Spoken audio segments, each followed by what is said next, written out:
gonna make sure I look good. Hey guys. Wait, there's one thing missing. Just one thing. Just one thing. Hold on. Before we start.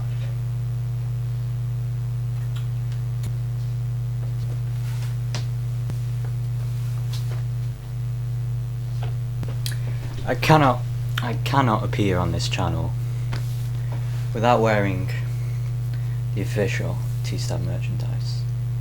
Shout out to T-Stab. Okay, so welcome to this. Welcome to this video. I guess you might want to see this. I think 5 of you liked magic bullets, so I think some of you would like to see magic missiles explained. Magic missiles.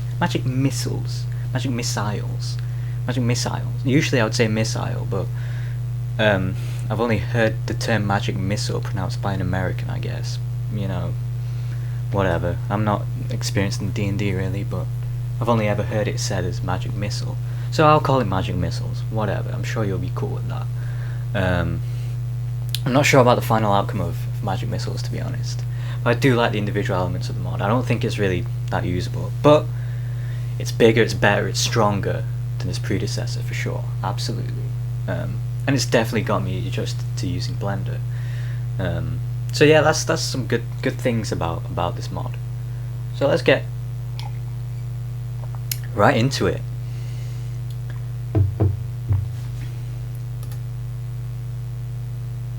So basically this started with Binter telling me to model in Blender. So I did.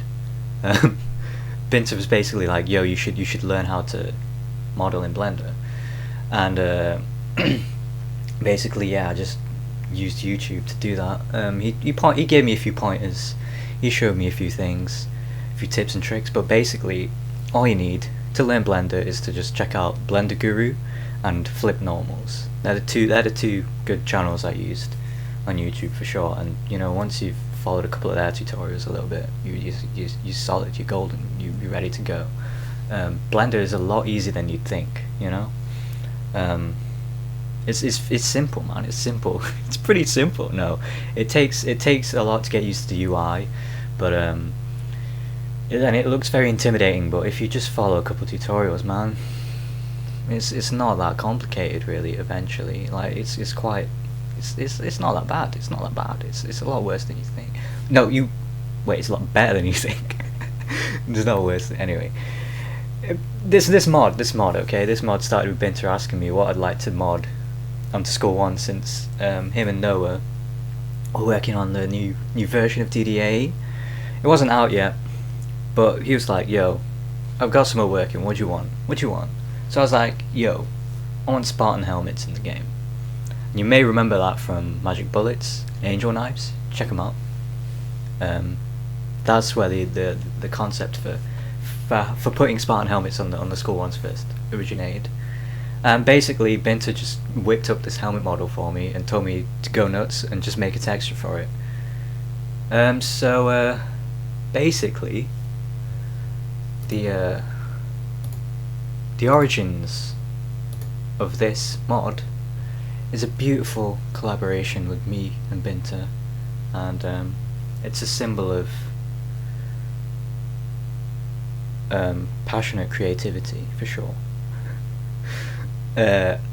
I'm quite proud of it. I really love the little dingle Spartan helmet. He's the best. He's the best. He's absolutely the best. The only problem is he makes School 1 slightly larger. So if you play Magic Missiles and you go back to vanilla, you're gonna find it quite jarring actually that the skulls are a little smaller. But yeah, that's probably one reason why this mod is a little unplayable. Note that I decided to leave the original skull textures alone because I wanted some part of the original game to be recognizable in this mod. I didn't want it to be completely everything. It's completely different. You know what I'm saying? Like, I didn't want it to be completely unrecognizable. It would be too much of a mess then.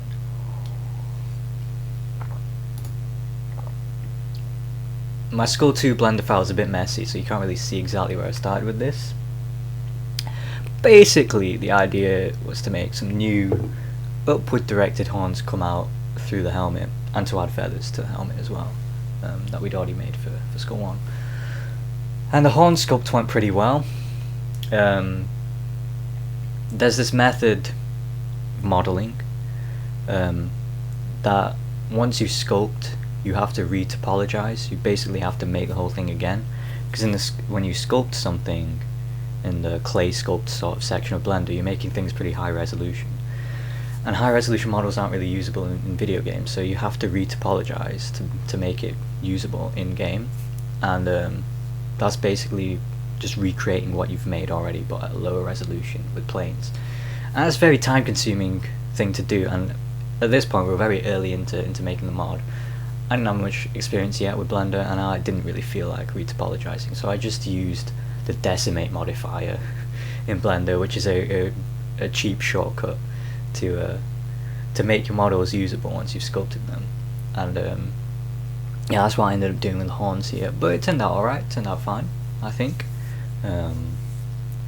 Binter gave me a hand with the feathers, as you can see, the feathers there. I streamed a bunch of this one as well. I streamed making the helmet, and I think it went quite well. Yeah, it was cool. It was a good time. Kind of slow progress at this stage because the new asset editor wasn't out yet. I didn't feel like making a bunch of new shit without being able to slap it in the game myself. I was basically just sending Binter files to put in the game. I didn't really feel like doing that whole bunch. So, yeah, it was slow, but we had a couple of successful moddings here with Skull 1 and Skull 2. These little dingles. These little dingle boys. Here you can see the development of Skull 3. Much better Blender file I had intact for this one. You can see the little sketch I started with. And the horns came out a lot chunkier than I expected, leaving no room for feathers really, but I was cool. I was cool with leaving feathers to be exclusive to Skull 2's. You know, have some unique characteristics for a couple of for each skull, I guess. I actually did engage in full retopologizing, full retopo for the horns. It came out a little ugly, I'll be honest. It's the first time I think I'd fully retopologized something. And yeah, there's a lot of ugly geometry here. I didn't know what I was doing really, and it wasn't very good. But the final unwrap worked well enough, so you know, you can see the texture here. I don't know what the fuck happened with the tonal thing here. I don't know, whatever. It works. It was fine. You can also see this little dagger cutout idea I had for the helmet, which you may not have noticed because in the game the sort of de-resing effect kind of obscures this, but the keen eyes amongst you may have noticed this already, I don't know, but you can see it much more clearly here. And now you know to look out for it if you haven't seen it yet.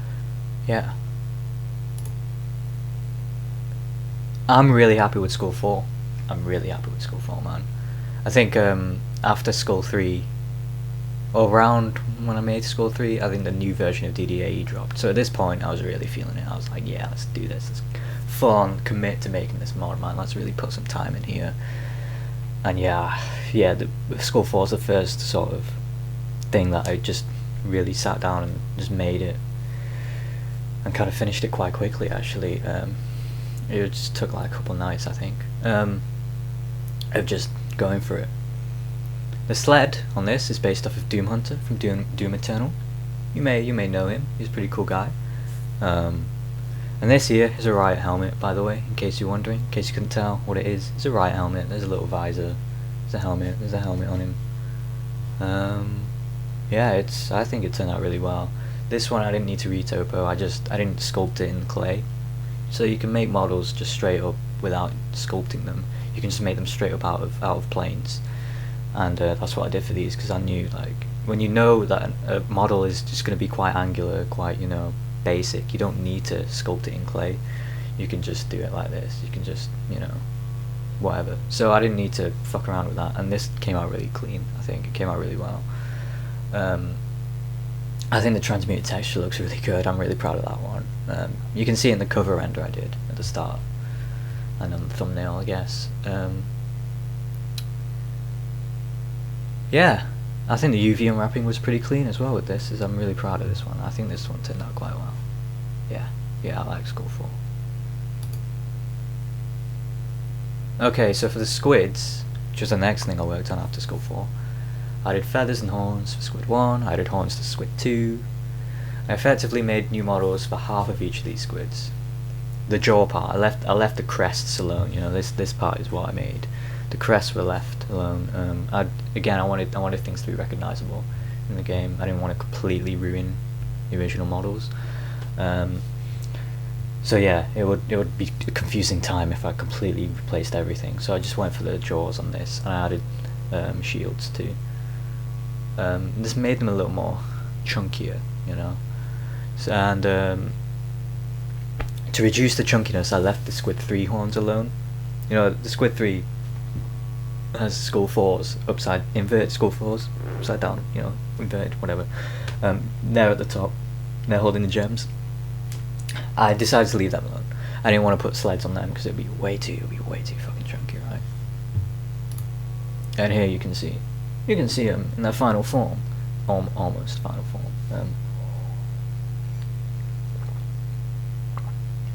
Yeah, I'm quite happy with these. These turn out cool. I think cool looking little shields on the squids. Yes. Okay, the next thing was Spider in my room. It went through a lot of changes. Spider-Man. I don't know why that just came at me. Spider Body went through a lot of changes. I mean, just look at this fucking thing. Oh, what?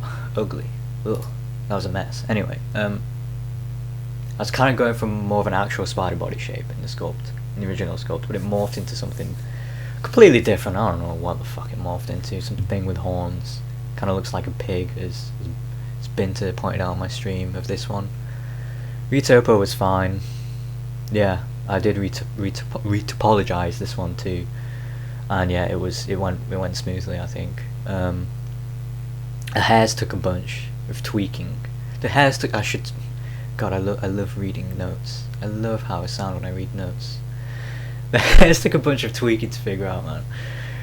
I used the particle modifier, as you can see. I had to delete a bunch that spawned inside the body, as you can also see. Like, I did not keep this. But I think we got there in the end. I had to optimize a bunch. You may have seen on stream if you were there. Check it out, twitch.tv/Pridster. Good streams. Yeah, we got there in the end. It was good. I was quite happy with that. Fucking really happy with the legs too. I did make these hairs from scratch, by the way. Oh, it took up so much effort to make little fucking cuboids that go into a point. Yeah, modding the legs means you gotta account for Levi legs too. So you may have also seen on stream that we gave the Levi some red hairs, some beautiful red hairs. And the Spider 2 legs came out looking thick AF, man. You should see them if you haven't already. I hope you have. If you're watching this video, I hope you've played my mod. Check out Spider 2's legs, man. You'll know what I mean. Anyway, Snake boy. Snake was an idea since Angel Knives. Check that out. That Angel Knives paint I did, drawing. It has a snake on it. I also alluded to the snake idea in the V3 map video by calling the Giga a mega snake. There's some deep lore for you. The head sculpt went really well. Retopo was really clean.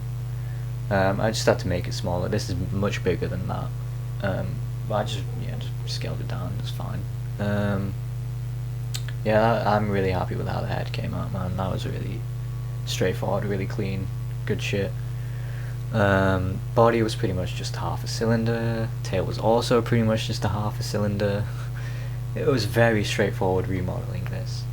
I had an oars idea for the legs initially, as you can see. These like kind of look like oars. We changed that later. Removing legs wasn't really a good option.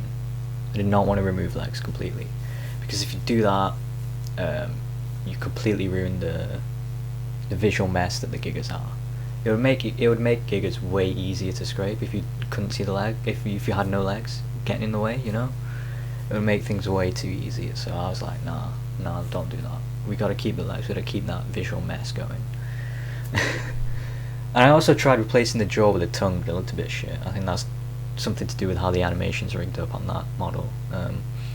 If you move it too much, it completely doesn't render, and if you position it right, it still didn't look right, because I guess the way the jaw is animated just isn't the way a tongue is animated, right? Of course, I'm really proud of my mega snakes. They look beautiful. You may have seen my snakes leak. If you did, lucky you, I guess. I tried to sculpt for the Ghostpede crown, but it turned out a bit shit, to be honest. So I scrapped that idea, and I threw some extra heads on with mini bodies, and capped them off with horns. The textures were pretty straightforward, just wanted this one to look green. Came out a bit bright, to be honest. Ghost, he was really bright to begin with, but we tweaked that later. As you'll see later, we kind of counted the fact that this looks really bright. But yeah, Ghost should look kind of bright though, to be fair. Oh, Flappy Legz, yeah, Flappy Legz. Oprah's them suggested legs that look more like skin flaps. So I tried that out, and immediately I liked them a lot more than the rigid ores I had going on. I'd also had this idea to throw these little sparkly things on too, little triangles to get a bit of a spark effect. Took a lot of tweaking to get them to look alright, especially on Ghost. But yeah, we got there in the end. You can see that shit. And then modding Levi. Levi was just adding to what I'd already established so far. The legs were already modded. I just added helmets to the skulls, body skulls. I added golden sleds to the crown skulls to act as a crown. And I added a little spark shit on the tentacles, on the Levi tentacles. You can't really see the smaller tentacles, so I left them alone. And I also tried to mod up, but it didn't really go too well. I wanted it to like die more spectacularly, but I added a few triangles. They're still in there. You can't really see them though, to be honest. I mean, you can see them, but it doesn't really add much to them. If I spent more time on that, I probably could have got it looking good, but I'm not sure actually, to be honest. It's really hard to. It's harder than you think to fake cool effects by modifying models in that way. You know. I thought it'd be much simpler, but it wasn't. I think the little triangle sparkly things on Levi's tentacles look good though. I think that looks sick. Looks better than it does on the Pedes, to be honest. The Pede legs, it looks fine, it looks good, but I think it looks better on the Levi, because the tentacles actually rotate. You know, the legs just do that. You know, they just flap, but the tentacles kind of do that. You know, that's cool shit. It looks cool. I tried to make Thorn into more of a pike. You can see a little work in progress here. But I guess the rigging of the breathing effect just fucks with any modelling you do for Thorn. You just get these gaps in the geometry every time you try to modify the models. So I just settled for sticking a little dingle on top. And I modded the final Thorn giblet to add little meat chunks. And the orange Thorn gibs was to add more variety to the overall colour temperature in late game, which I tested later. I wasn't sure what I wanted to turn the gems into the whole time I was making the mod, but the idea of making them into tomatoes worked out really well. It came from a conversation on Oni Plays, believe it or not. I was watching Oni Plays Shovel Knight, and they talked about how gems in games always look really tasty, and that just got me thinking about fruit, and I was like, you know what, I could replace the gem with a tomato. That ended up fitting perfectly for Found God in a Tomato in the trailer, to be honest. Of course I had to manually replace the gem models for the Sparta, Squids, Levi, and Pedes, as you can see. I didn't show everything here, but you know, it's what you gotta do when you mod gems. You gotta replace them everywhere. Again, this was quite straightforward. I was quite happy with how it came out. To be honest, I shouldn't have left hands till last. I kind of rushed hand 1 and 2. I used the decimate modifier on a pretty rough sculpt. Hands are hard, man. Hands are really hard. Hands are hard to get right. Like, that goes for any creative reproduction of the human body. Hands are just fucking hard. The trident, by the way, has different colours for left hand. I flipped the trident model for left hand because it's symmetrical. I was like, I gotta make it do something for left hand, so I just made it have different colours for it. So that's a little Easter egg for you. The gauntlet handful was based off a drawing I did a while ago. Check out Tool Trip on Instagram. Thanks. Oprah also suggested a gauntlet for the hand, so yeah, I just modelled that over the original handful, which is why it looks decent.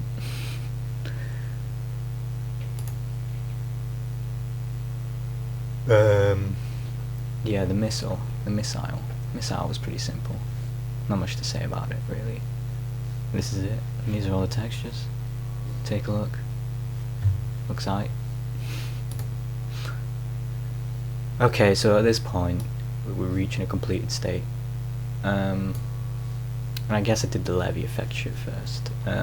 Nullifier helped me get a separated orb effect. Because usually orb just samples the same textures as the other Levy warp effects.